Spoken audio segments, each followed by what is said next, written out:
Ganito namang recipe ang gawin mo sa pritong tilapia. Simple lang yung mga ingredients at masarap.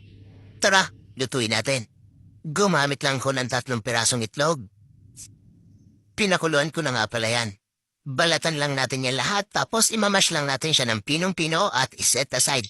Gamit lang din tayo dito ng curry leaves. Kung hindi available, pwede kang gumamit ng malunggay, dahon ng sili, dahon ng kangkong, spinach, pwede din. Gagamit din tayo ng 1 gulong bawang. Sinapchap ko lang ng pinong-pino na kagaya na ito. May 4 pirasong tilapia ako dito. Sinison ko na siya ng salt and pepper.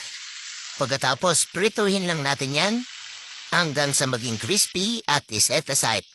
Gawa lang tayo ng sauce. Painit lang tayo ng kawali. Lagyan lang natin ng konting mantika, butter. Igigisa lang natin ang garlic. Saute lang natin ng 1 minute tapos isusunod na natin yung curry leaves. Gisain lang natin hanggang sa lumabas yung aroma. Ilagay na rin natin yung nilagang itlog hatis, pamintang drog, tomato paste. Saute lang natin ng 1 minuto. Ilalagay na natin yung evaporated milk, chicken bouillon or chicken broth cube, chili flakes, optional lang yan kung hindi ka mahilig sa spicy. Haluin lang natin yan hanggang sa labapot bago natin ilalagay ang pritong tilapia.